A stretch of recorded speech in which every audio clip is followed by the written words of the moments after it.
All right. Well, good evening, everybody. Welcome to our event, The Do's and Don'ts of Healthcare Executive Resumes. I'm Jason Silver. I'm a member of the ACHE Early Careerist Network, and I'm also a member of the Professional Development Committee who helped to put on tonight's event. We're very, very happy to see all of you here. I want to go over a couple of the goals, set up a little bit about what's going to happen tonight, talk a little bit about what we hope you get from tonight other than the topic of building a healthcare executive resume. So the goals for tonight really are to help everybody obviously leverage the expansive knowledge base that we have here with our panelists and also moderator, and really to discuss some of the best practices and effective strategies in building your resume, regardless of what point you are in your healthcare career. So specifically, we want to focus on the structure and makeup of your resume, getting expert advice finally on the eternal question, should I put my courses on my resume, hopefully, use of a cover letter, when and where and how, and really understanding the audience that you're submitting your resume to. In addition to that, and perhaps more importantly, the goal tonight is to really be interactive with all of you. And we want to include a lot of your interests in the topics that we cover tonight because you're the audience that we really want to speak to. And really to take the advantages that you have and had at the beginning and at the end of this to network. Because we really want you to get the most value out of this event as possible. So in addition to insight on tonight's topic, we want you to leave with more. We want you to leave with other people's business cards. We want you to leave with a little bit less of your business cards and to really make some connections that will hopefully be meaningful to you, if not now, but later in your career. And we know by the people who have come tonight that building a resume is essential, but there are a lot of other things that the ACHE, and specifically this chapter of ACHE, offers here than just those things. Some of the things that we don't necessarily think about all the time, like the value of networking, a support system geared at aiding you in your career no matter what point you're at, and just sincerely a group of people who are just interested in your success and are at the same point as you. And that's really the point of getting everybody together tonight, is to help educate about some of the things that we as ACHE members benefit from being a part of the group, and also to give you examples of some of the programs we put together really in your interests. And as we get started with tonight's program, I really, really encourage you again to use this as an opportunity to learn about us, people here. I was really nervous about talking in front of all of you until I worked the room pretty effectively and now know all of you pretty much. And if I don't know, I will by the end of the night. So come learn about us. Come learn about the panelists' careers. Come learn about ACHE. And especially if you're an early careerist, which I see most of you are, learn about what it is that ACHE can offer you and some of the things that you can do to participate if that's something that you're interested in. And really, for those of you who have considered joining ACHE and have postponed it or have joined other things, hopefully tonight will be the night that will help you get over that last hurdle to join, because it really is a good group. It's something that we all feel passionate about. So as we move on to begin the night, I just want to talk a little bit about the structure. I'll be introducing in just a second our moderator, who will then talk with the group and introduce some of the panelists. And we'll have a semi-structured night tonight where we do want to cover a couple of topics that I discussed. But again, we really do think it's important to be as interactive as possible. So we will have 1 to 2 people going around the room tonight to field questions. There will be a Q&A session at the end. We just want to give you an opportunity to get what you were hoping to get out of tonight. So enough about this. Let me introduce Lisa Toby, the Assistant Dean of Career Services at BU School of Public Health. She's our moderator tonight. A couple things about Lisa. She's really truly somebody who has her finger on the pulse of the marketplace and has really used her talents here at BU to identify a clear vision for career services at the school. And prior to joining BU School of Public Health, Lisa was the Director of Career Services at Simmons School of Management. She was there for 5 years and really played an integral role in building a highly effective and respected operation that served both students and alumni there. And before that, some applicable experience maybe for tonight, she was an executive recruiter with the Ward Group, which is a national executive search firm. And we're very, very pleased to have her here moderating the event. So without further ado, Lisa. Thank you. Thank you. Welcome, everyone. We're excited to have you all here at BU School of Public Health. Again, my name is Lisa Tobey, and I'm the Assistant Dean of Career Services. And I'm thrilled to have this panel tonight because we learn here in Career Services, honestly, every day from hiring managers and from recruiters as to what we can tell our candidates, our students, and our alumni. So looking forward to a good discussion tonight. Just to kick off the event, we have three people with us tonight, as you can see. Andrea Pacello, who's the Executive Director of Radiation Oncology at Mass General Hospital. We have Jack Bailey, who is the Director for Strategy and Network Affairs for Brigham and Women's Hospital. And we have Myran Janoff, who is a partner at Zurich Davis. So before we dive into what they think a good resume should look like, they're going to each take a few minutes to introduce their role, their responsibilities, and what they hire for so we could put this into some context. So I'd like to ask you, Andrea, if you could begin. Sure, thank you. And I wanted to just thank Ty and Jason for the invitation and to BU for hosting us. I feel honored to have been asked to share my thoughts, and I'm sure Lisa will make this point, but each of us will probably have our own opinions, so you may hear different ideas based on what we have to say tonight. I'm Andrea Pacello. I'm the Executive Director of Radiation Oncology at Mass General. I've been there about 12 years. My responsibilities include managing about 400 people, managing multi-millions of dollars of budgets, making sure that we have smooth patient care operations, business planning, space planning, contracts. Basically, I love my job because it's something different every 10 minutes, every half an hour. A lot of variety in terms of what I do. For the students in the audience, I generally am reviewing about 65, 70 resumes from students every year for our administrative internships.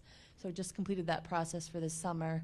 And then review about 200 resumes and applications for our administrative fellowship positions each year. And on my day-to-day job, I'm very fortunate that we do not have much turnover in my department, but I have about 12, 15 managers and directors that report to me. So I'm usually looking for positions that are administrative manager positions, project manager positions, director level positions. And at other times I'm asked to look at resumes for my colleagues, my counterparts in other departments where there's vacancies, and HR is looking to executive directors who know the job and know the skill set that's required and are asking us to review resumes for those positions as well. Well, I would start off also by thanking BU and the planning team for the Early Careerist Network. Can you all hear me? I'll get right up to it. For just having us here and for thinking I was somebody worthy to have on your panel. So I'm Jack Bailey. I'm Senior Director of Strategy and Network Affairs for the Department of Surgery at the Brigham. I'm also a regent, the regent for Massachusetts for the American College of Healthcare Executives. And my role in the department is to oversee all of the strategy projects and all of the network, meaning the off-campus operations that we have off of the main campus of the Brigham. So we have sites in various communities. We have surgeons who work out in the community and at the main campus. So those operations I'm responsible for. From a recruiting standpoint, much the same as what Andrea mentioned, we have 10 different clinical divisions in our department, for which there are each division administrators. We have project management staff that report up to me as well. So we're constantly, as attrition and as people move on, those positions will come up. We're in the middle of recruiting for actually a few of those right now. Practice manager positions for both wherever we have a practice, either in the community or out on the main campus. It's not the focus of tonight, but we also, I participate in all the physician recruiting that we do as well. And those resumes for clinicians are very different than for business professionals, management professionals. So I see the gamut, as well as for colleagues. If other departments are hiring, I'll see resumes or different positions that come through. And like Andrea, I also sit on the selection committee at the Brigham for the selection committee for the administrative fellowship that we have. So I see all those resumes for graduate students that are just coming out of school looking for postgraduate administrative fellowships. And we have one administrative internship position in our department, so I see resumes for that as well. And I'm reviewing resumes probably, well, I know on a weekly basis. I don't know what the number is. It comes and goes with the season. But it's something I'm constantly being exposed to. I see all different types of resumes.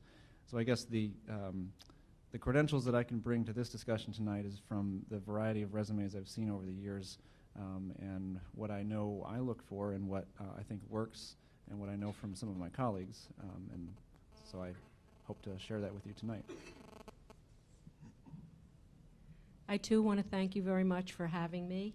It is an honor to be here, and I hope that what we share with you will be very helpful. I do want to comment about how organized this event has been, and it's very impressive, and very thankful for the signage, because I wasn't exactly sure where this was, and there it was right out front, and that was really terrific. So my name is Myran Janoff, and I'm a partner with Zurich Davis. Zurich Davis is an executive healthcare retained search firm, and I'll talk about the different types of search firms there are in just a minute.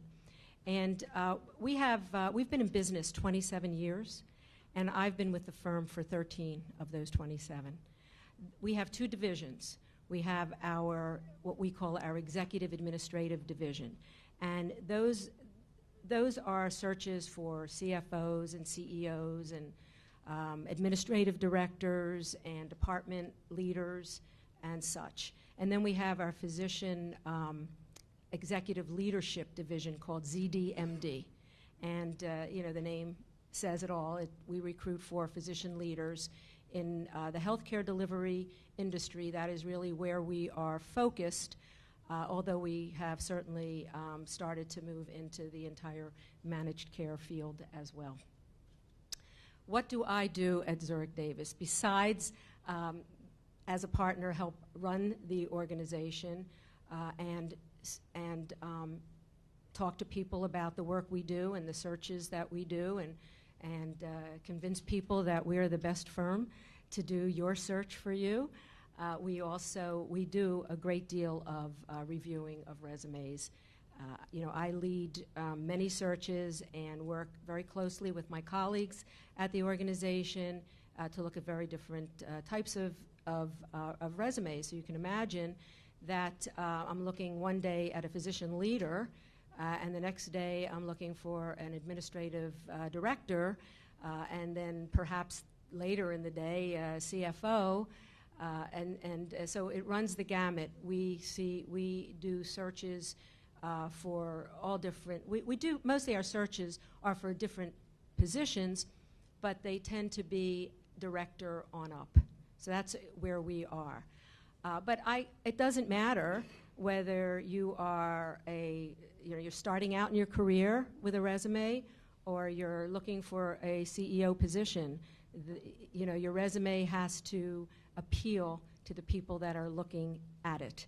And I think that we can share some of our insight on what that means. I was asked to speak for a few minutes about the difference between a contingency and retained search firm, which I think might be very helpful for you.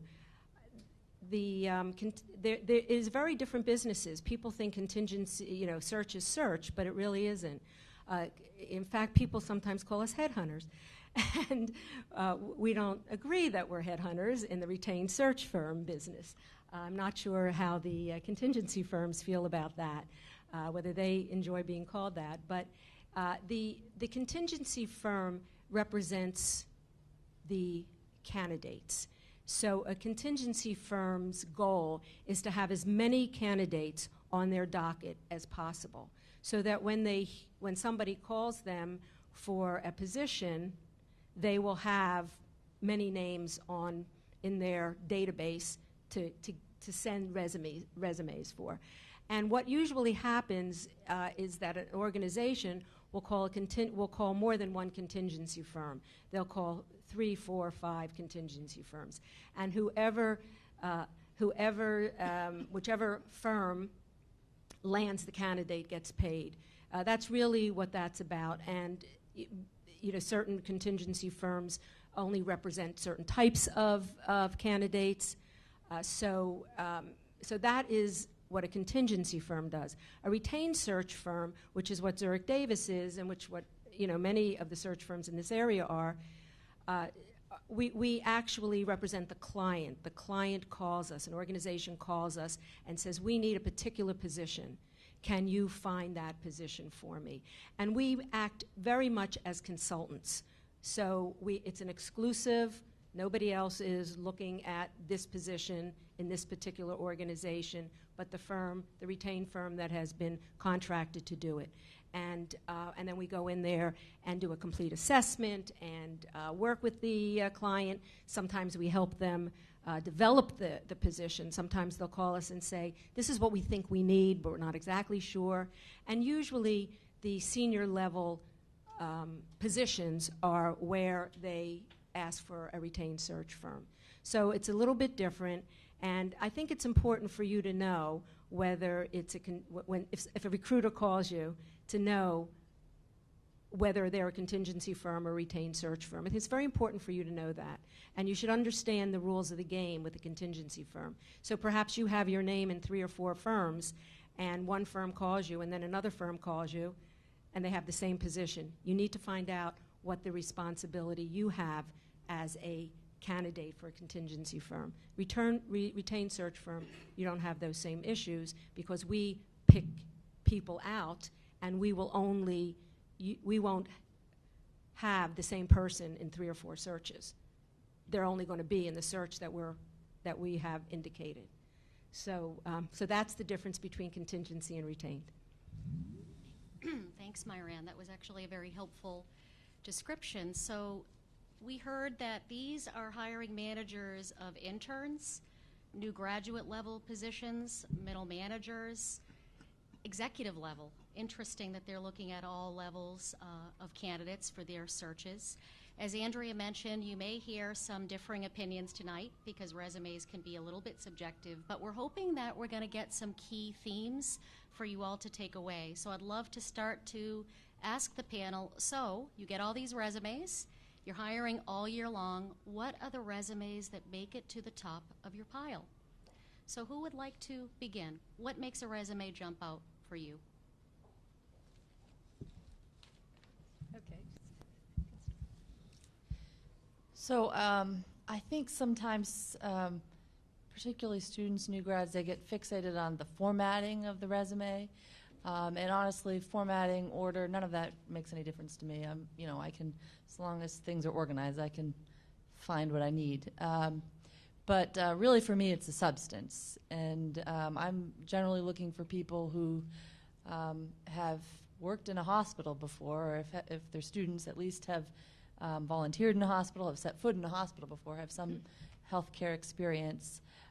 Generally, I'm looking for progressive, increasing responsibility. So I think sometimes people think they need to change jobs every year or two.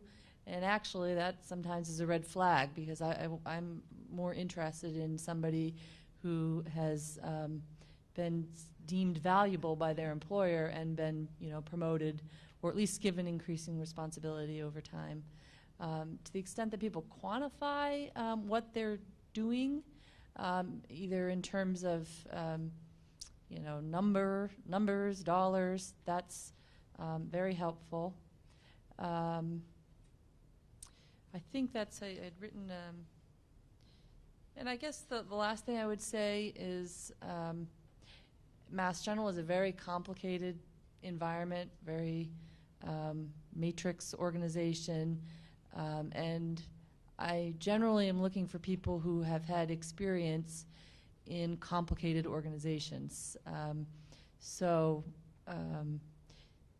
Those who've worked in smaller or non-healthcare type settings or smaller community hospitals may not be exactly the right fit for Mass General. No, you go. Go in order. I guess I'll answer that question by saying what doesn't work, I guess, which might be a question later. But case in point, I saw a resume this week, and as I looked through it, at first glance, it was like, man, this is somewhat impressive. I'll read through it. And then as I read through it, I realized it looked like the candidate had basically copied and pasted elements of their prior job descriptions in the resume. So it didn't really give me a picture of what the person had accomplished. So that's one answer to the question, what stands out? What stands out, I would totally agree with Andrea. I don't really care about format. I see lots of different formatting styles. Although make it readable, I do see some attempts at making the font look really cute, and I don't think that really matters, and it could actually just distract and detract from your candidacy. Make it readable, plain. What the substance of the resume has will make it interesting, so don't worry about font size and making those things be what is the eye-catching piece. The eye-catching piece should be who is this person? Where did they go to school? What did they accomplish? What were they involved in? And the big question I know for a lot of students is, I can't get experience until I get a job, and I can't get a job because I don't have experience, so I'm caught in this negative vortex, and what do I do? And I guess the best answer for that would be leverage whatever you can to get experience and talk about that on your resume. So if you're a student, volunteer somewhere, and be willing to take unpaid positions, whether it's a summer or a winter break or something like that, because you could probably learn. That actually says something about you as a candidate, that you're really interested in building your resume, your cachet of experience, and you're not worried about that paycheck. The paycheck will come, and that was advice I got early on, and it's true. So I think emphasizing who you are in terms of what you've done and accomplished, use functional words on the resume, quantify things if you can. But another concept I think that works is basically give me the news, not the weather. I want to know in about 30 seconds or less if I should even dive any further into this resume, probably less than 30 seconds. I'm going to look at it really quickly. So spacing, making sure it's readable basically is good. And you can talk about extracurricular activities, but again, probably not everything that you're involved in, but just enough to give me a picture of this is who this person is. I guess the last thing I would say is I think it's important that every single position you might apply for, you tailor your resume to. So don't just say, well, here's my resume to these 5, 10 positions that I'm applying for. You might have the same resume format and content for a handful of, or a couple of different positions, but you very well may want to and need to edit your resume based on what that employer and what that position is looking for. So that's another thing I look at. I can tell pretty quickly whether or not the person has taken the time to read what it is I'm looking for, because I took the time to write the job description carefully, because I want the right people. And if the candidates didn't take the time to write the resume to what I want, that would stand out as a red flag in my book. Well, I agree with so many of the things that you're saying, especially about cutesy fonts. When I look at a resume, it is very distracting to see different fonts, to see italics, and then to see bold and underlined. You get totally confused. I mean, it is very distracting. First of all, the first thing we will look at is the title, the current position that person is in, and does that match with the search that we have advertised, or our position specification is what we call it, or a job description. And what I like to see, and what impresses me in a resume, is that it is clear, it is organized, it follows a logical progression, it makes sense. So, for instance, if you have been at the Brigham and Women's Hospital for 10 years and that you have gained different responsibilities throughout that year, that you think about it carefully. I've been at the Brigham and Women's Hospital for 10 years, from 2000 to 2010. In 2000, I did this from 2000 to 2002. And then I did this from 2002 to 2005. And that all just adds up to the 10 years that you've been there.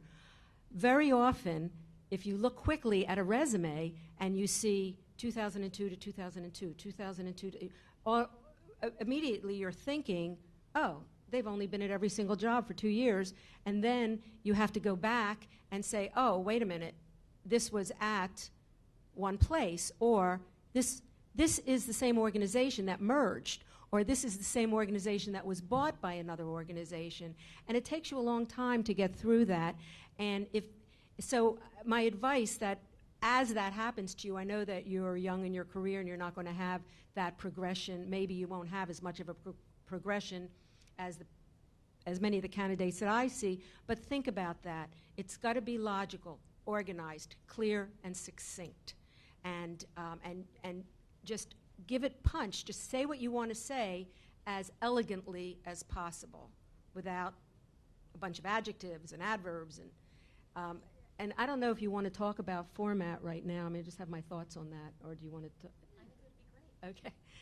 So this is what I like, but I'm not saying that everybody likes it. So I like the name of the organization, and then I like a little blurb about the organization, because people come to us from all over the country. So I may know everything about the Brigham or the Mass General, but I don't know anything about a hospital in a different state, perhaps. So I'd like to know 2 sentences. So-and-so hospital is a 1,500-bed hospital that is a safety net hospital in a large metropolitan area. So now I know what kind of organization you're in. And then I want to know your title, and I want to know what you do. What's your role? I am the controller. And as a controller, I am responsible for X, Y, and Z. And that may be a little bit longer. You want to talk about your responsibilities in your role. So you might say role, and these are my responsibilities, and this is what I've accomplished in this role. And that's it. And then I get to know a whole lot about you in a very short time. And it's logical and organized, and I'm impressed because I think that you have an organized and logical mind. Thank you. I just want to follow up on a few comments that were made.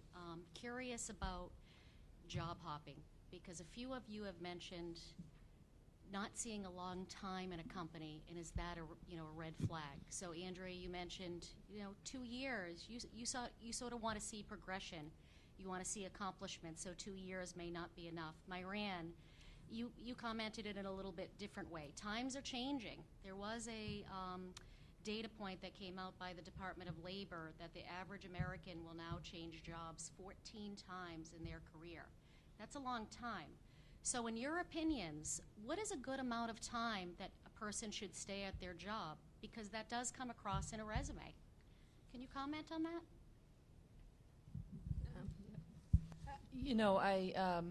I think it really depends on the role. So somebody who's out of school and has worked in a job, their first job, 2 years I think is a reasonable amount of time to then start feeling like it's time to move on to the next thing, or even 18 months to 2 years. So that wouldn't surprise me. But if I look at a resume and they've been working 10 years and they've had 5 jobs in those 10 years, all at different organizations, it does cause me to wonder what is the reason that they've moved around? Is it that they've done that for promotional opportunities and growth, or is there something in their behavior or their performance that has not led them to be successful in any of those 5 organizations, that those organizations haven't felt strongly enough that they wanted to try and keep that person? So that's. I hope that answers the question. And I would just say, normally when the resume is really only the first step, and really what you want is the interview. And, I use the resume. Usually my first question is sort of walking through the resume to try and understand why people have moved from one job to the next. And if it's for growth or professional development, then I think that's terrific. If it's because the company closed down or had layoffs, that's understandable. If it's for personal reasons, to take care of a family member, or health reasons, to go back to graduate school, that all makes sense. If it's a little bit vague and the reasons why they were transitions were, they're not crisp, then it starts to make me wonder, particularly if there's a couple of those in a row. I would echo that. I think your resume has to tell a story, and if you can't articulate that story and what you've written, and then once you get to if you get the interview, what you say, that will stand out in a negative way. So I think I don't really have anything to add to what Andrea said, other than it needs to tell a story, and it's okay to even, one of the reasons could be, I was in the position and I realized soon after I took it that it wasn't the right fit, but I stuck in it. I stuck with it for whatever the time frame was, and then I left, and I left on good terms. Because there's things that the employer will look at. They're questioning, well, what kind of employee will you be for me? You might be a great functional person in this position, but if you're just going to leave me in 18 months, then maybe I'll look somewhere else. So that's, aside from what your skills and your strengths are, that's one thing the employer is going to look for, longevity for themselves. So we have noticed by presenting candidates to our clients that the clients are concerned when people have been at many different positions over a short period of time. So even though people may change jobs, I don't know if in healthcare, at least at the senior level or at the the management level, whether 2 years does it really is a negative. I have not seen it to be a positive, except it's a real positive in the same organization or organizations, because sometimes there's one organization and they have a lot of different facilities or sites. That's a real plus, because that's saying, they're using you to make change, to be a change agent, to fix problems, and that's always a good thing. One of the things that I've noticed is that what happens, you shouldn't stay in a job too long either, because if you stay in a job too long, what I've noticed that happens, you leave that job, and then the next thing you know, you've got 2 or 3 jobs after that are not working out for you for very long. So I think it depends why you're leaving, but I guess I would say that if you can find something that you like early on in your career, and just make a commitment to stay there and try and grow. So if you're there 3, 4 years, 4 years is excellent. It shows that there's longevity, that you know what you want. And then if you change and if you want to go to something different, it looks thoughtful. It doesn't look flighty. And that's what you've got to be careful, that your resume doesn't look flighty. But obviously I agree with both Andrea and Jack, that there are extenuating circumstances in everyone's life, and a resume is just the beginning of the story. Thank you. Please chime in with questions as we move on. Summaries, profiles, objectives. We get this question all the time from candidates. Should those be on a resume? Do you like them? Do you start with the top of a resume when you're spending the 30 seconds?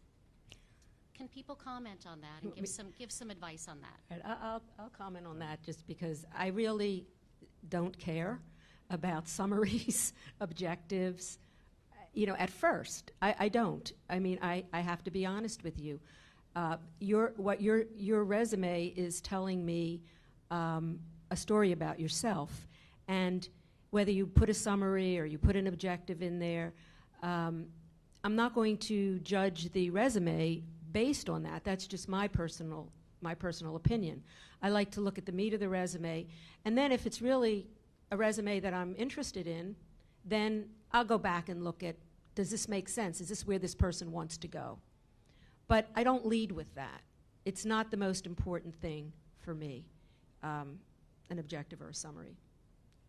So that's how I feel. I do not do this. do not write any objective that says, I want to use my skills to benefit the employer and, whatever, maximize my skill. I mean, like, really? That's what your goal in life is to do? I've seen that, and if you've done that before, just quietly make a note to yourself not to do that again. I would agree with Moran that the objective is to get a job. Everybody knows that. Only if it's additive. So if it's, I have seen some objective statements or summary statements that my initial reaction is, oh no, they did one of those again. But then I've read a few that actually surprised me and gave me a glimpse of who this person is that I thought was actually pretty helpful. So I would say, if it's your style, use it with caution. Make sure it had better be additive. If it's just fluff, maybe some teacher somewhere along the way, or you saw a format, a resume format online somewhere that had one, don't do it. I would say maybe 10 to 15% of the resumes I see have that. I skip right over it. Don't pay any attention to it. They all sound the same. And I think it's wasted real estate. I mean, you have very limited space. 1 page if you're a new grad, maybe 2 if you actually have, more experience. And to use up, 10, 15% of the page with a statement that all sounds like everybody else, I just think it's wasted words. Can I also comment on cover letters? I don't know if you're going to get the cover letters. I don't know how you folks feel about cover letters, but if you're going through tons of resumes a day, as we do, it takes an awful long time to read cover letters. And cover letters, to me, basically say the same thing. What I want to see is what you've done. And if that is good and that impresses us and it is the right fit for the job we're looking for, when you come in to interview, we'll get to all the things you want to talk about that is not in your resume. So I would suggest that don't spend a lot of time. If you want a short paragraph, I'm very interested in this position, 1 paragraph.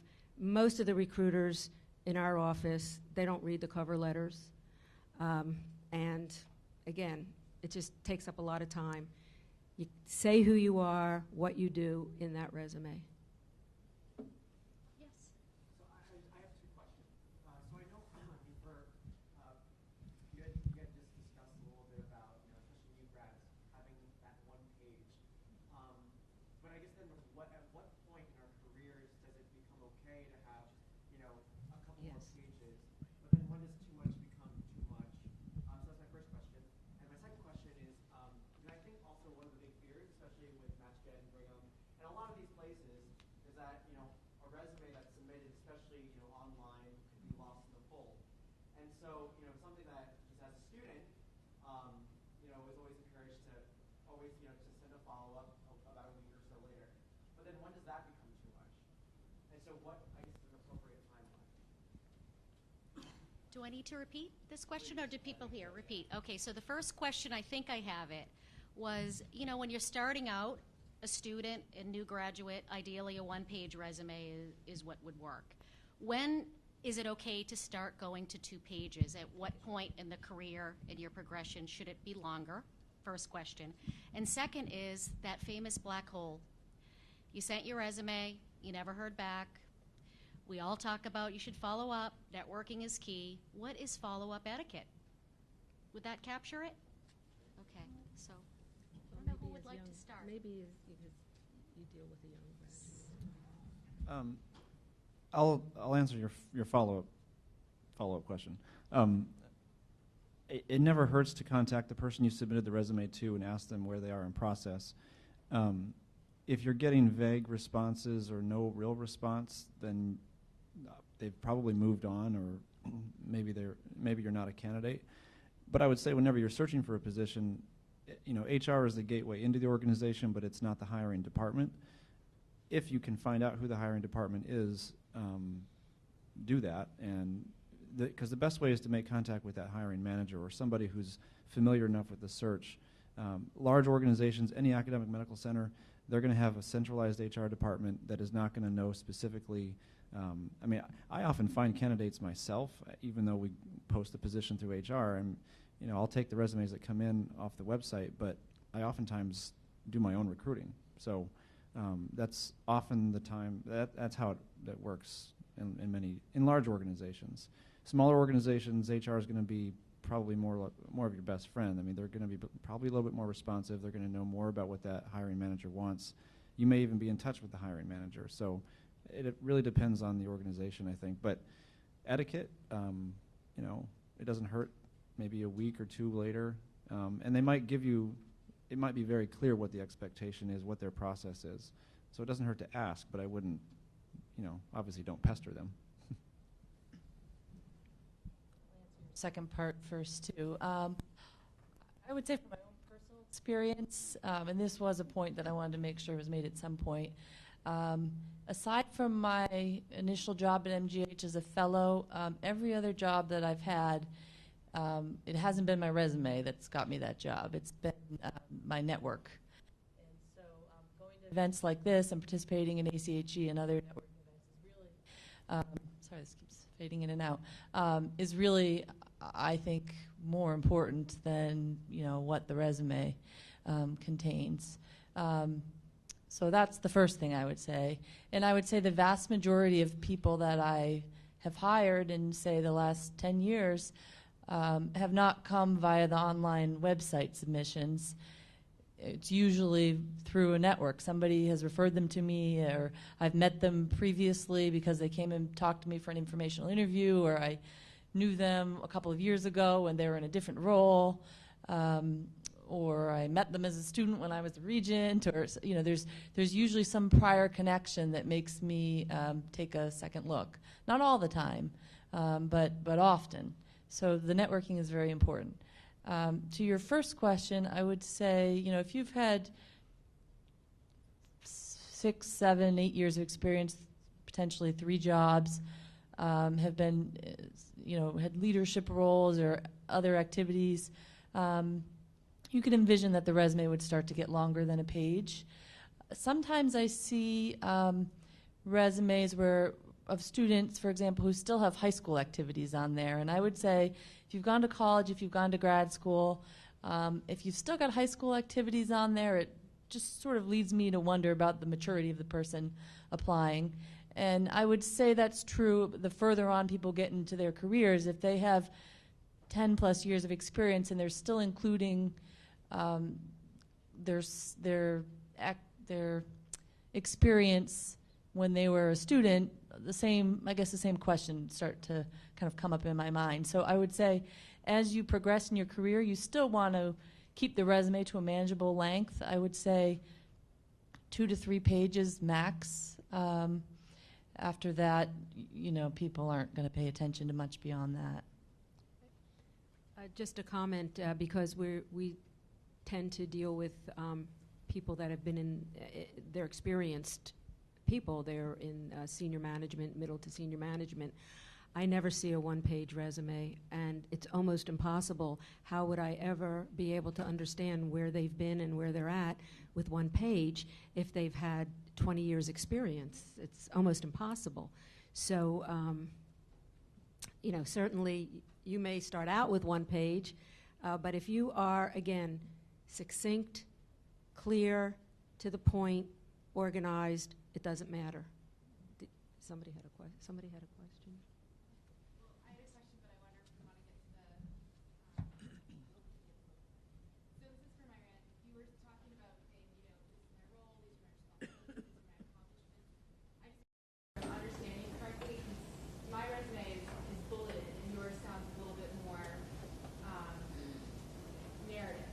Well, I think that you can include both, but so my role, VP of whatever or managing director, is to do whatever, two lines. 2 lines about your organization, 2 lines about your role.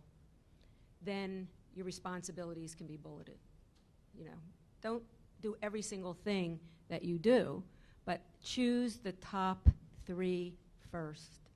I am always amazed when a person sends a resume to me and the job is for A, and that's the thing that matches A is the last bullet on the responsibilities. So make sure you align that so pick the top 3 for that's it, bullet that, then accomplishments, bullet the top 3 accomplishments, and think about the job you're replying to and make sure that you're aligned to that. So that's what we look for. Okay. Great. Thank you very much. It sounds like, just Myran, are you talking about a scope statement, that you like sort of a scope statement underneath a title on the resume? Yes, I am a controller. Yeah. What does that mean? This is my role. I am in charge of the financial activities of A, B, and C department. I need to know that. Mm-hmm. Okay, this is what you do. I am looking for somebody in finance in one of those types of departments. So you've got my attention. This is my responsibilities. Oh, that's exactly what I need. And this is what I've accomplished. I'm impressed. That's the message you're trying to get to the person that's looking at your resume. Very targeted. Yeah, very targeted. Back to the question of a new graduate, a student or a new graduate. I know a question that comes up a lot in our school is whether people should put their education at the top or their experience at the top, and when does that start to change? So I'm curious if you could give some advice on that topic as well.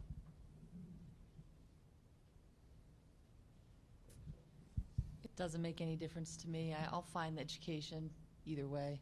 Doesn't make any difference. That's what I was going to say. And me too. Excellent. Now everyone knows from 3 experts. LinkedIn profiles. People are adding them more and more on the headers of their resumes. Curious to see what your thoughts are on that. If you're taking the time to look at a LinkedIn profile when you get a resume of interest. Are you using LinkedIn to check people out? I look up everybody who sends me who I'm interested in. I guess a couple things I'd say if you were going to. I personally don't put my LinkedIn profile on my resume. I don't know. Maybe that's the answer. I've seen them do that. I mean, I'm going to find what I need to find, so I don't think it's necessary that you do it. If you are going to do it, make sure your LinkedIn resume and the resume you send tie out, tick and tie. I mean, if you're by that I mean I have seen profiles where the profile itself does not match what I'm seeing on the resume, which I don't know. I think it's just some people use their LinkedIn profiles very actively. Others, they've set it up and they just kind of let it sit there. So if it doesn't add anything, well, it just doesn't add anything. So I guess that's my response. I think in today's world, you as a candidate are going to be Googled and looked up, and I actually had a candidate who I found his Facebook profile for, and because of that, I literally tossed his resume in the trash. So your online presence is out there. People are going to find it, and it can distract. It can either add or subtract. So make sure you want to add to what you have. We use LinkedIn for our searches. We belong to tons and tons of groups, and we advertise our positions through LinkedIn. So if somebody put a LinkedIn profile on their resume, I don't know if we would take the time to look it up, but we do use LinkedIn social networking.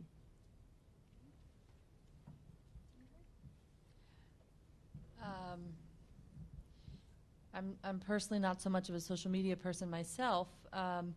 However, ACHE did introduce me to LinkedIn and made the point that search firms and recruiters use LinkedIn heavily nowadays to find candidates. So for no other reason than that, I personally have a LinkedIn profile and have a lot of connections on there. But I wouldn't necessarily, if somebody had listed that on their top of their resume, I wouldn't go to the computer and look up their LinkedIn profile. If I was interested in what I saw on the resume, I'd want to interview the person in person. I can keep going all night. I get a lot of questions from our candidates. Yes. If you have changed careers, is it necessary to have the detailed list of your first career, or can you just have a summary statement of did such and such for so many years, and then just put the details for things that are more related to your career?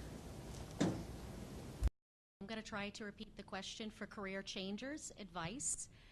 Sounds like maybe do you use more of a functional resume with a summary at the top and pulling out key pieces from your career that might match the new career? How can people format a resume and make their resume stand out if they are a career changer? Would you like me to take that? Okay.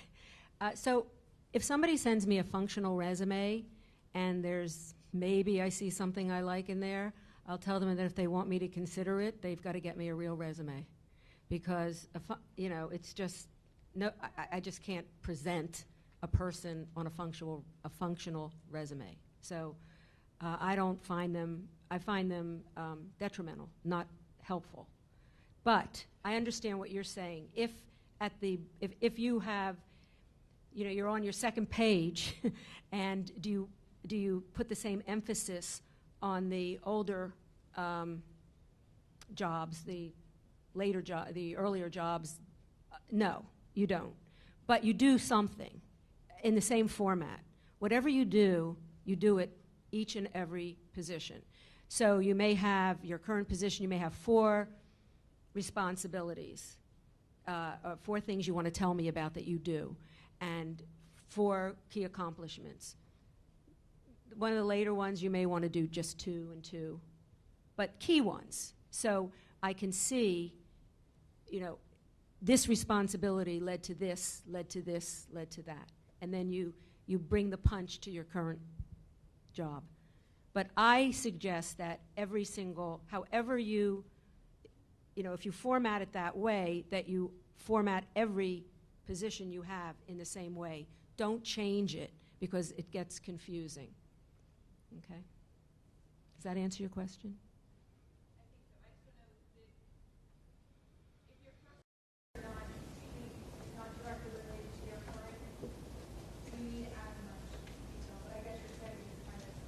You should still talk about it. I mean, I've seen sometimes people leave things out, and then clients, and including us at the search firm, are wondering why.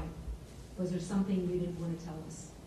And you're just ignoring it, hoping we'll just overlook it. So you should put it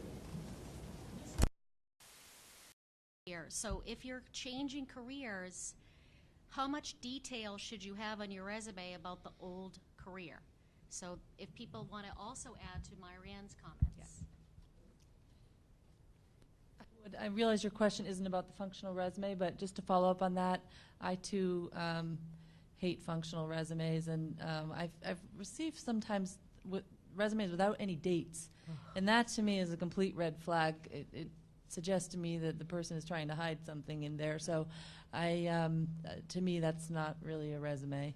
But to answer your question directly, I would still include any prior work experience with the dates and the title of the firm. Maybe not as many bullets describing what you did. Maybe a single bullet is sufficient.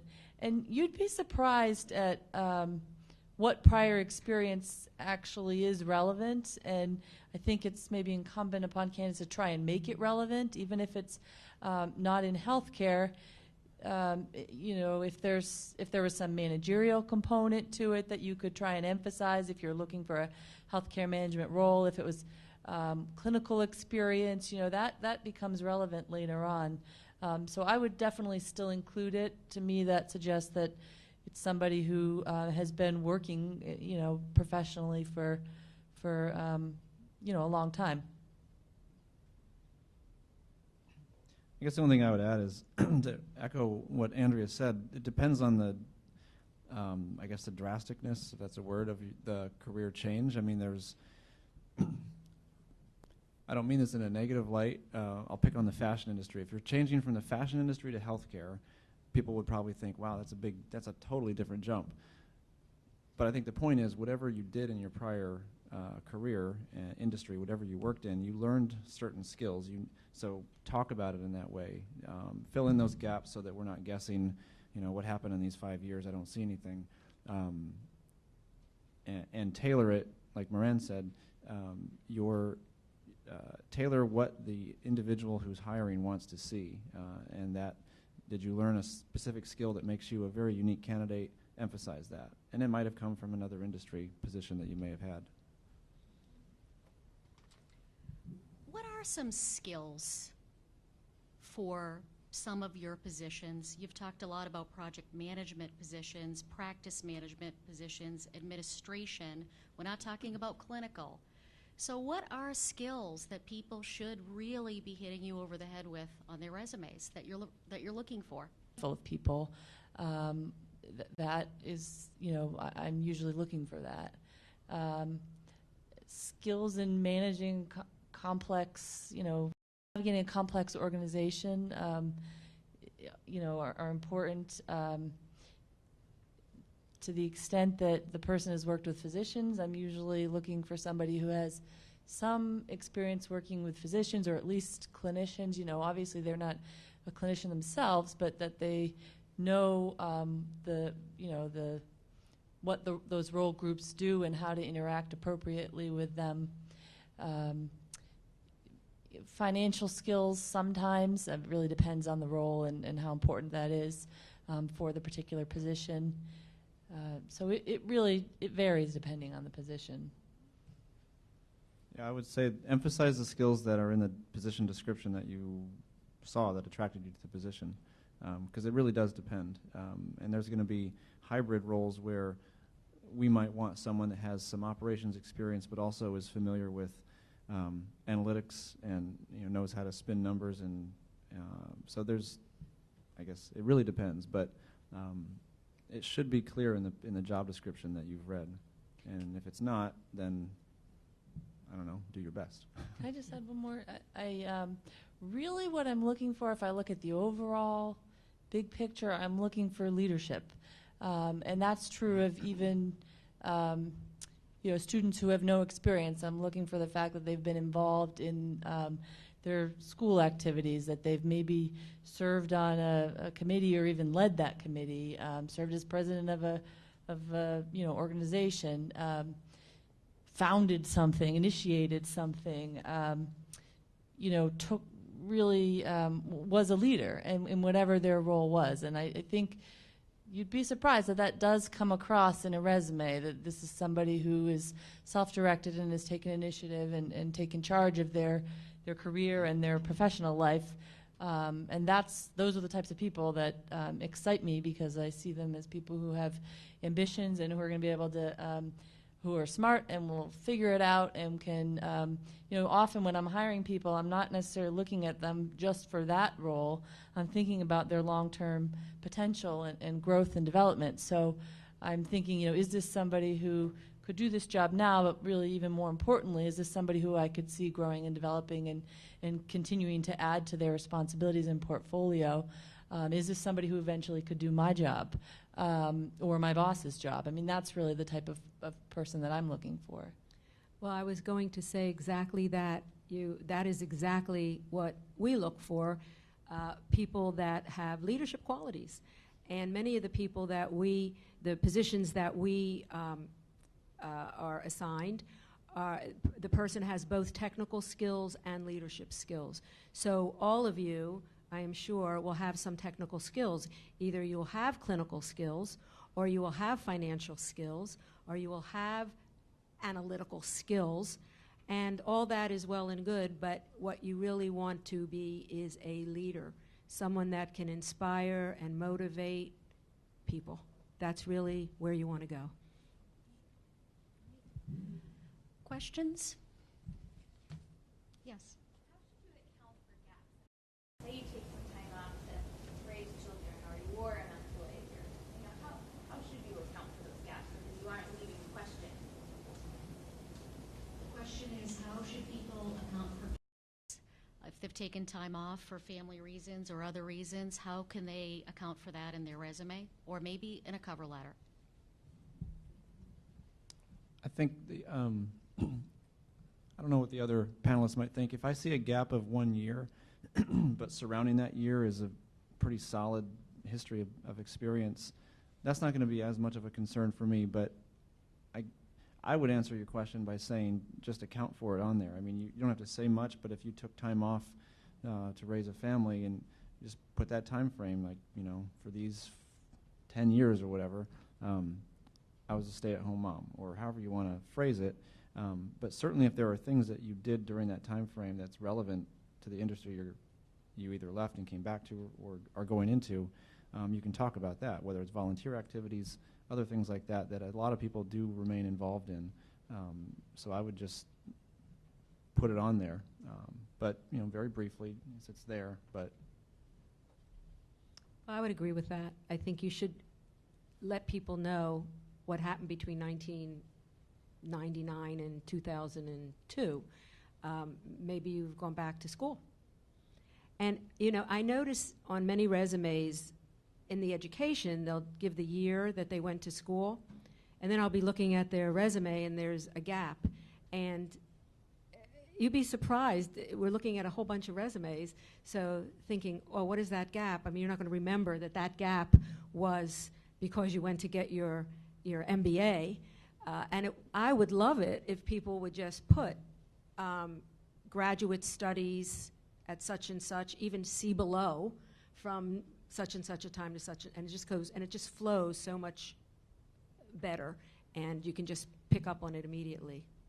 So.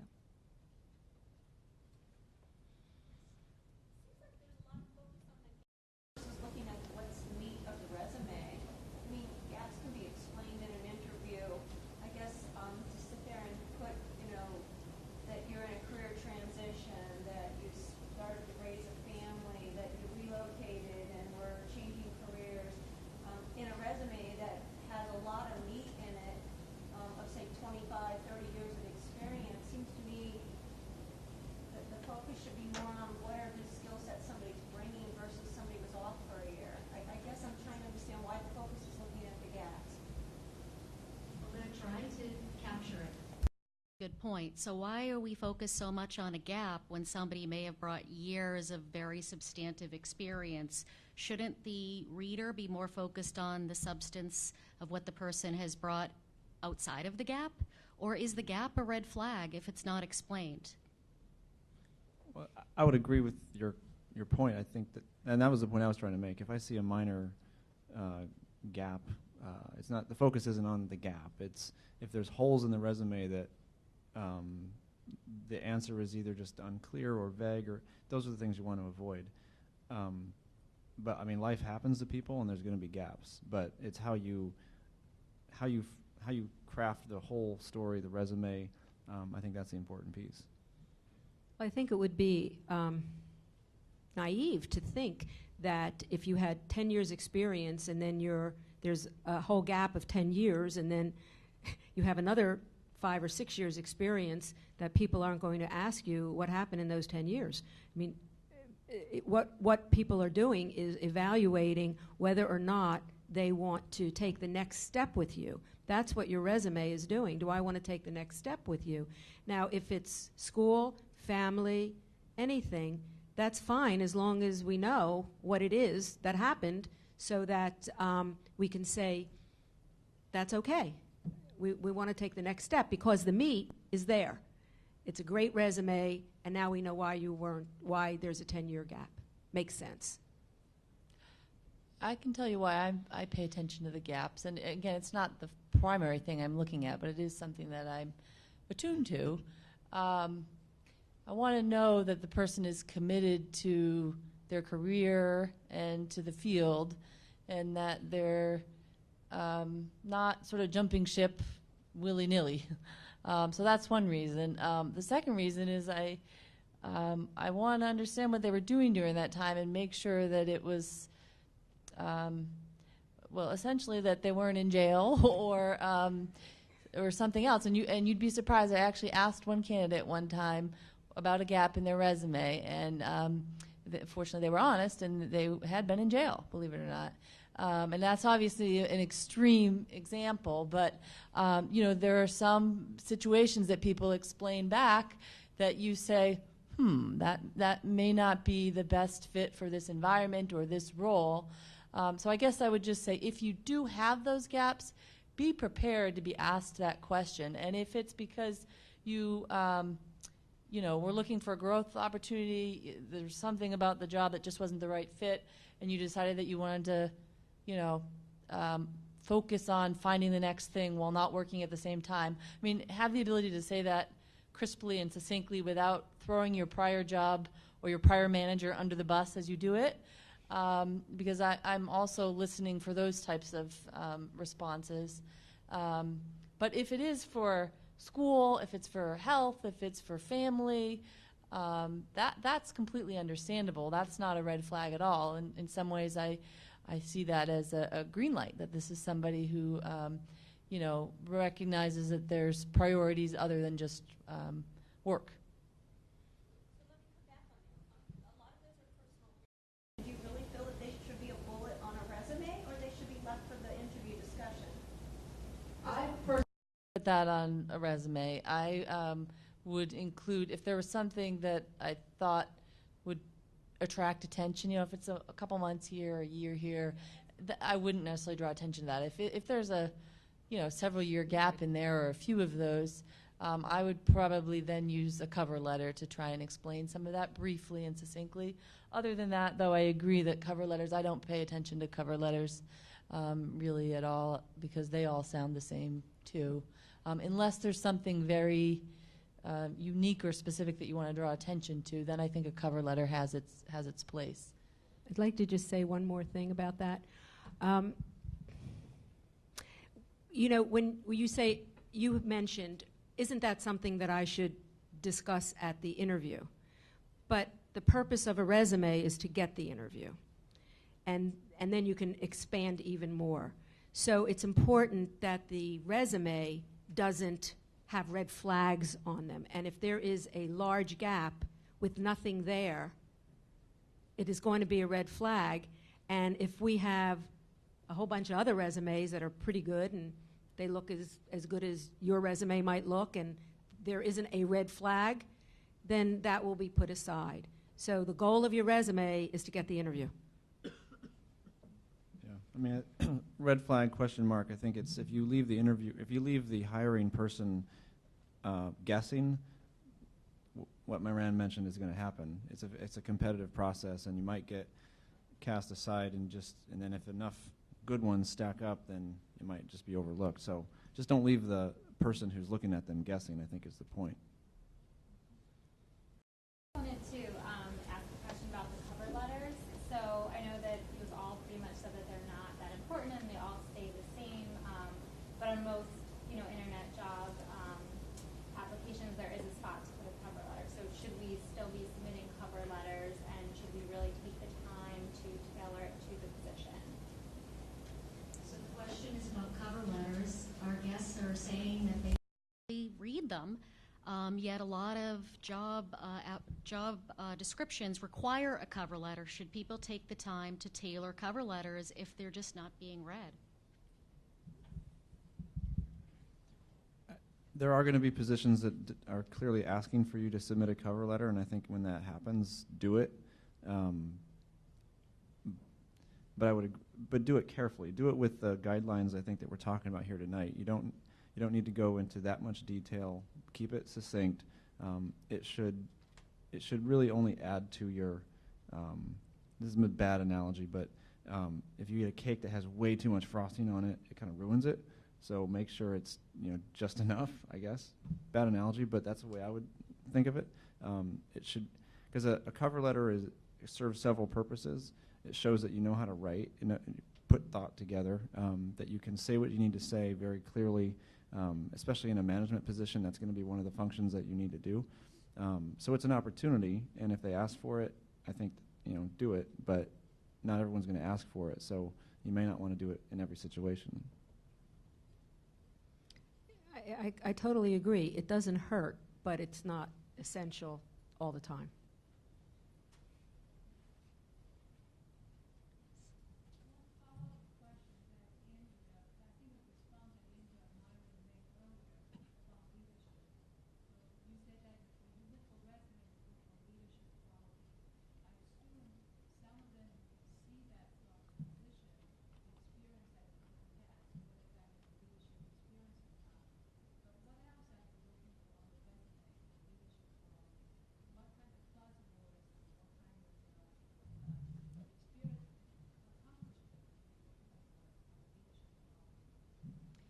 So the question's about how do you showcase leadership on your resume?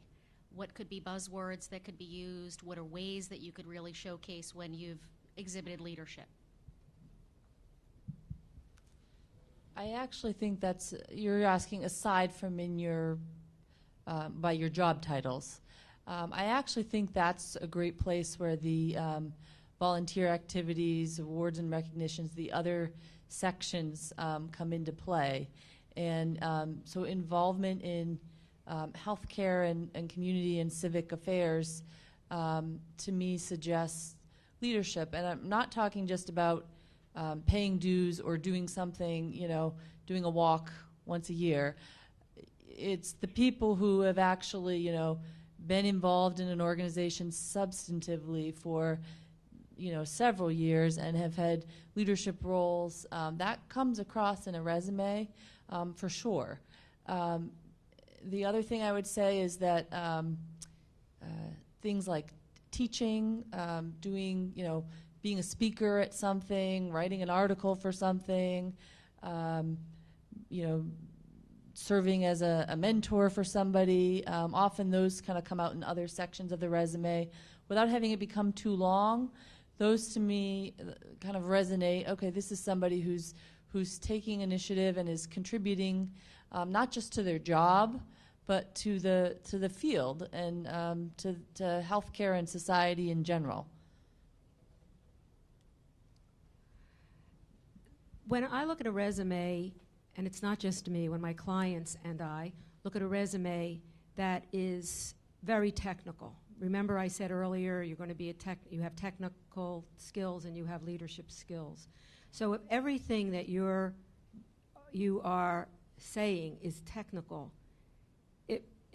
people might get the impression, and they would get the impression from the resume, that you are into the weeds.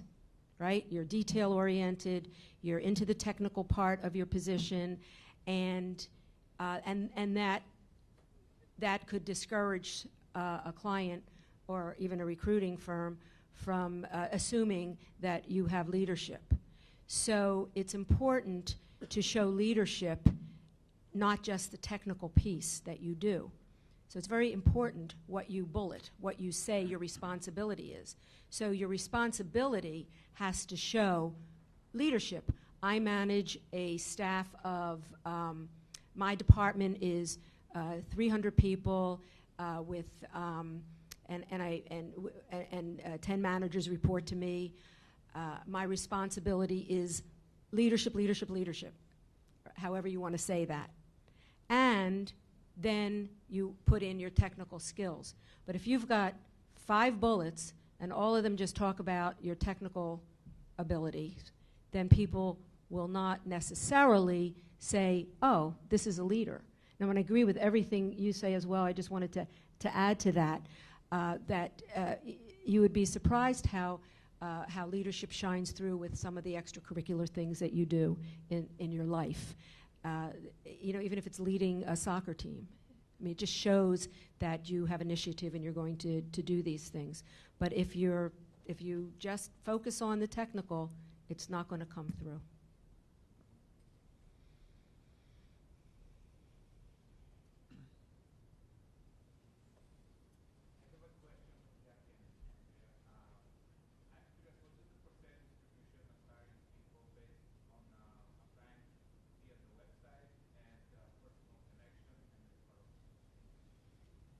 Repeat the question if I heard you okay. Percentage of the candidates being hired based on referrals by networks or online applications, if you could guesstimate.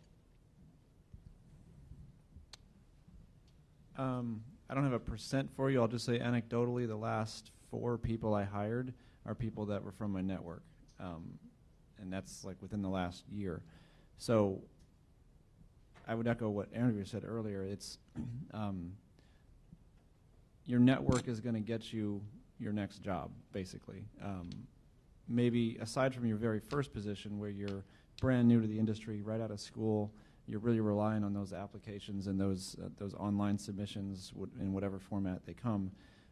After that point, pretty much what you'll hear from people say is the positions that they've taken is because they knew someone or they were connected in some way through some network that they had within their organization, within an association, or some way like that. So I think it's, I don't know, I'll call it 90%, 90-10. If 10% of the positions you hire are very, very purely entry level, versus positions where they have a little bit of experience and, or maybe a lot, I think a lot of it has to do with your network. There's a book that I read recently, well, a few years ago now, if I can remember the name of it. I think one of the main parts of the title was Who, and it was written by maybe a person named Jeff Smart, I forget.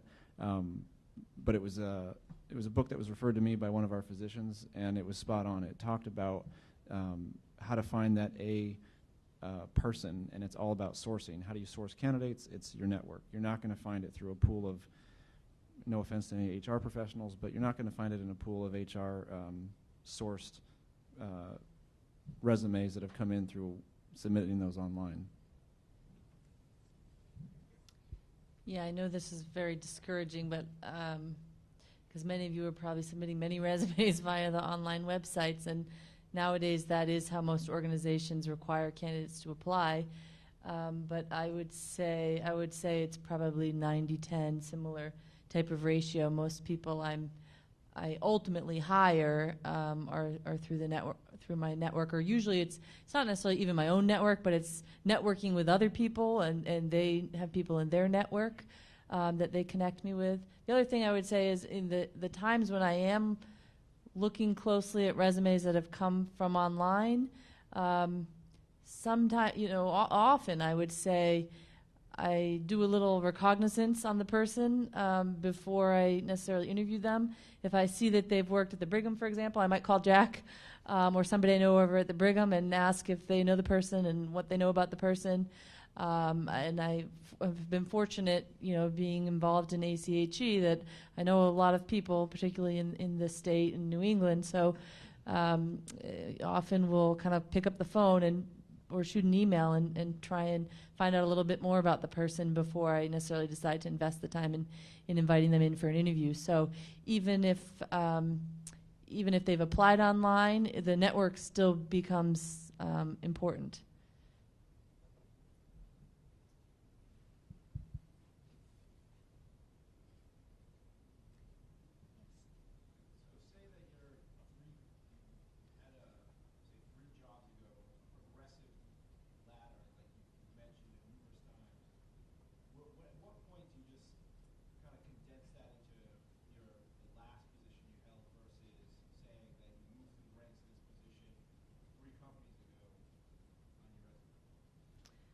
Just repeat that Yeah, again. So when do you start cutting maybe some older responsibilities off?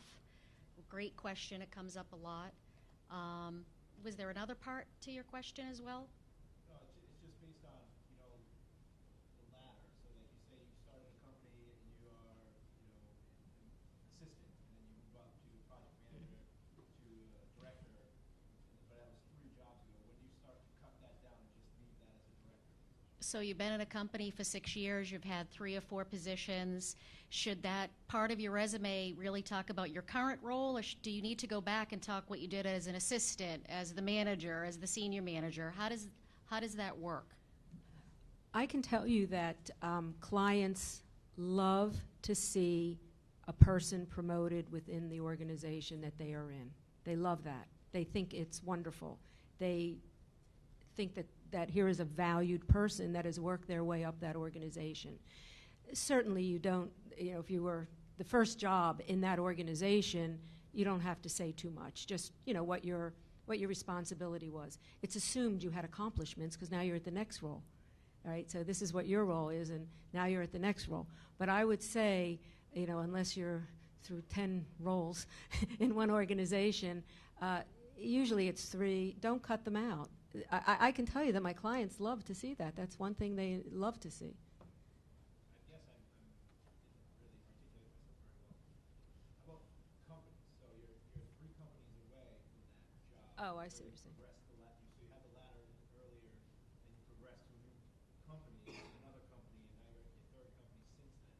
When you condense that down to just 1 title versus 3 titles. I wouldn't Right. necessarily do that. I still think it's valuable to show how well you've done in a particular organization. Yeah, I would definitely include still each title and the dates. That's would definitely be a selling point, I would think, for a candidate. You might want to, I mean, I think the emphasis should always be on your most recent experience, so you'd certainly want more of a description of your accomplishments in your more recent experiences than 3 jobs ago. I mean, you don't need 5 bullets after those jobs, but certainly the title and the dates would be important. One thing I did want to make sure I added, and this wasn't to your question at all, and it has probably unrelated to any of your questions, but I would just say be very careful not to stretch the truth, to be accurate and honest. And I know that sounds maybe like it doesn't need to be said, but sometimes I think people get tempted by trying to kind of sell themselves, and sometimes they end up changing what it is that they're communicating on their resume, and that only bites you down the road. And I'll just give you an example. I recently interviewed somebody, and her resume said she'd worked at Goldman Sachs, and she'd been there 4 years, and had done a certain role. So I thought, oh, that's Goldman Sachs, good firm. I'll be interested to meet with this person. I met with her, and it turned out she didn't actually work for Goldman Sachs. So that, of course, okay. She worked for another company that was sort of outsourced to Goldman Sachs, and she wasn't really there for the full 4 years. She kind of had other clients too. And right away, I honestly didn't need to hear much else beyond that. That to me said, okay, this is a person who I can appreciate that she was trying to sell herself, in her resume in order to get the interview, but stretch the truth a little bit too far to the point where I said, I don't know if this is somebody that I can trust, that is going to have integrity, that may be tempted to stretch the truth, in other areas.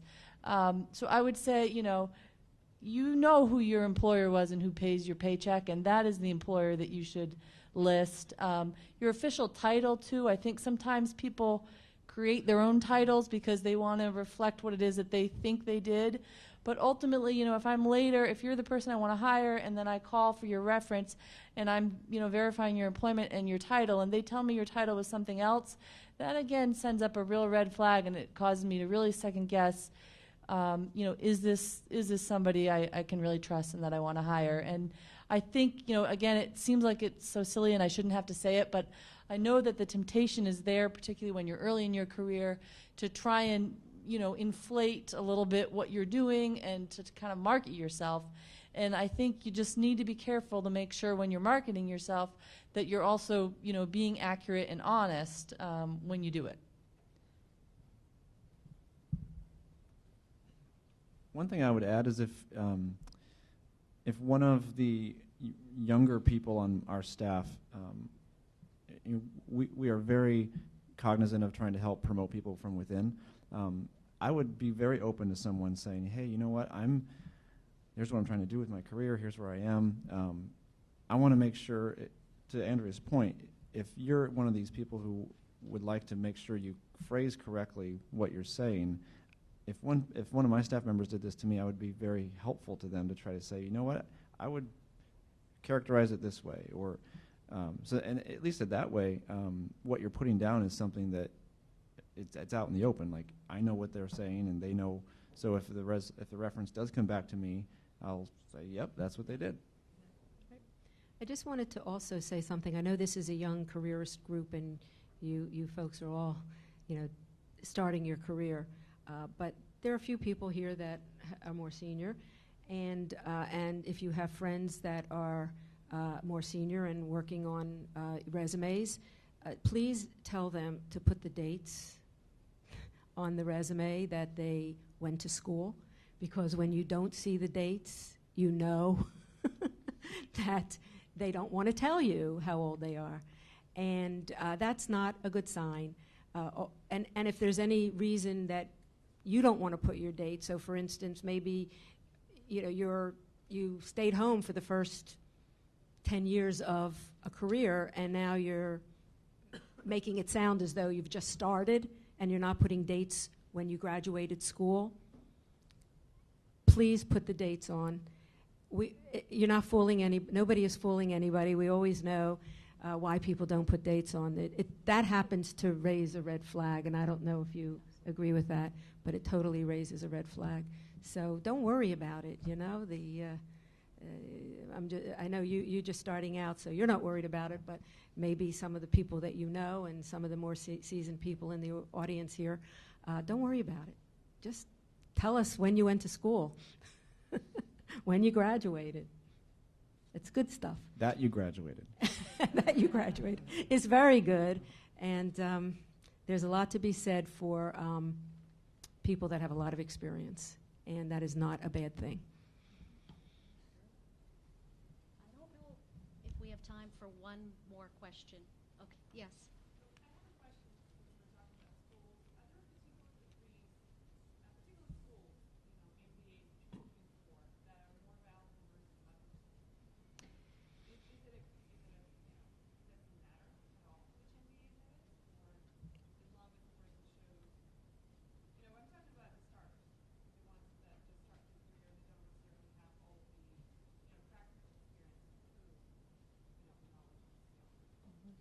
So the question is about where you get your degree from. Does it matter? Thinking about the school, and particularly for people just starting out.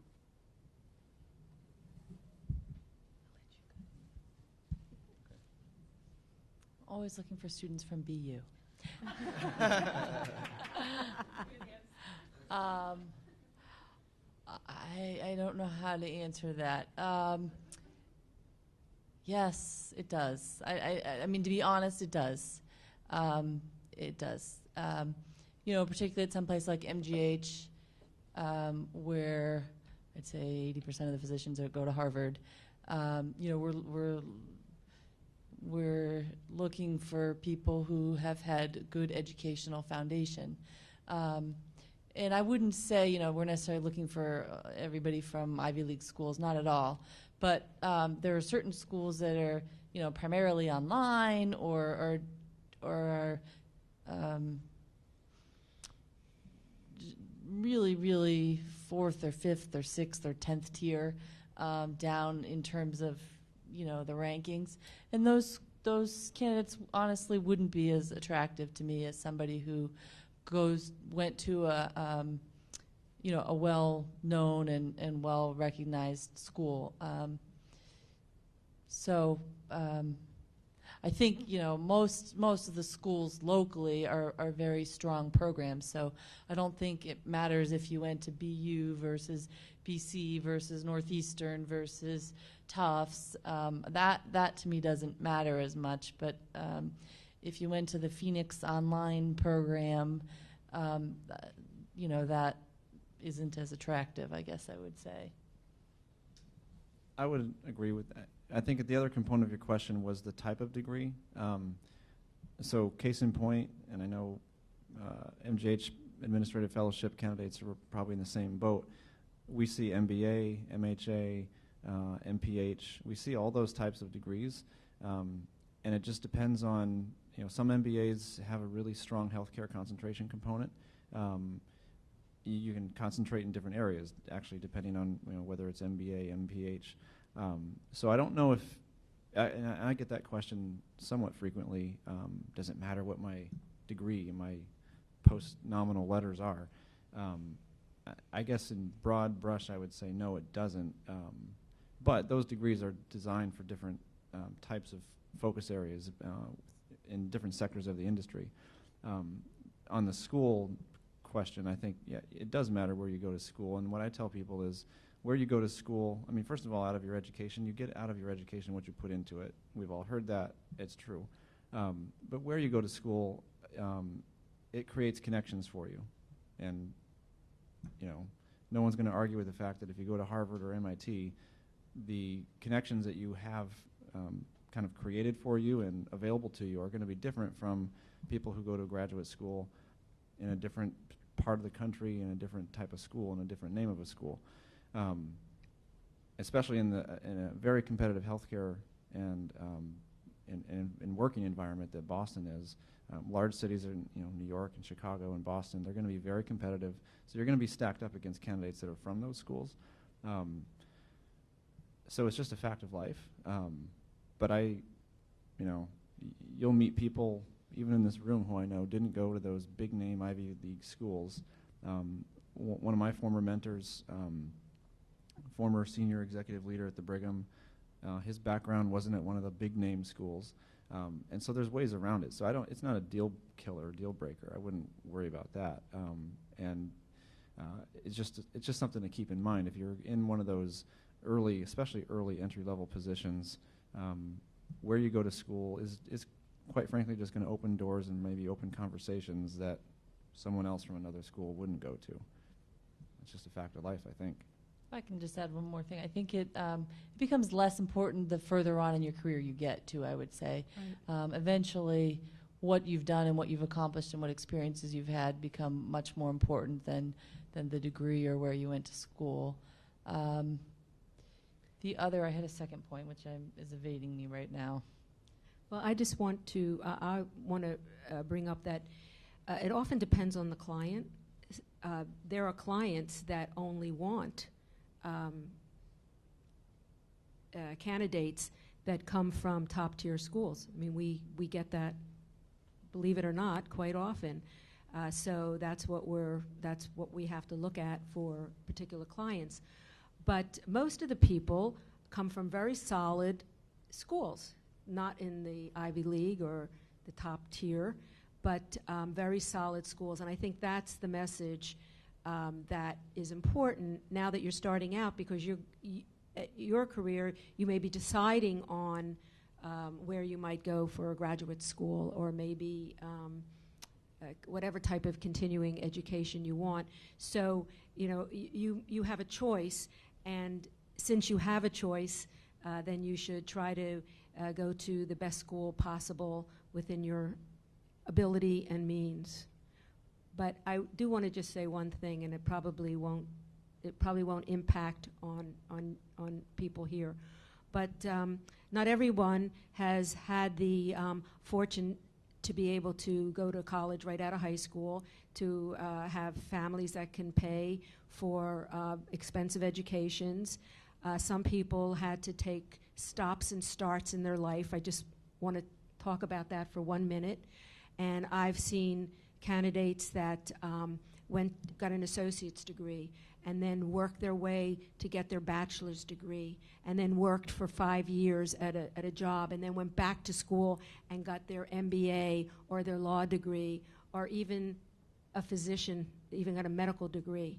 And when you look at somebody that has done that and you realize what they have endured and the commitment and the passion in their life to get from point A to point B, to me that is extremely valuable. And and I would not dismiss it at all. And often we talk to our clients and say, look at what this person has done, what they've overcome, how much they had to go through to get where they are today. And that says a lot about character, and you can never overestimate how important character and integrity is when you are looking for a position. I would just second that I actually love to see candidates who've gone back to school or gone back to school part-time while they're working. To me, that suggests, and really worked that through over a number of years, juggled home, work, school, and managed to get that degree. To me, that just speaks volumes about that person. So I think sometimes people think, oh, I was working going to school part-time, and I was working, and that's somehow viewed personally as a negative, but I actually see that as a great selling point. The other thing I would say about school, to your question, I did remember my other point, was not to underestimate the loyalty people have to their alma maters. That the people, whether they recognize it or not, do have a initial bias to fellow alums of their school. So use that to your advantage. Obviously, you don't want to just rest on that. But if you're aware that the person went to school where your degree is from, make sure to make that connection for sure. I think we are out of time, and Jason is going to say a few words, but I just want to thank you all, and if you'll join me to thank our great panelists for their terrific insights.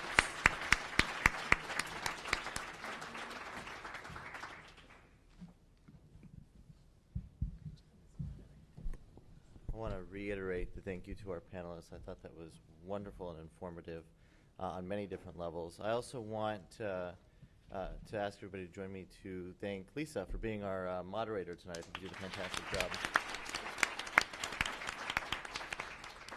So a couple of closing sort of remarks. I think that there are quite a bit of interesting points that were made tonight that not everybody always has access to sometimes in their beginnings of their careers or in their job searches. I think that one of the biggest points, and I know that we're running a little bit late, so I'm going to find one, is the value of your network.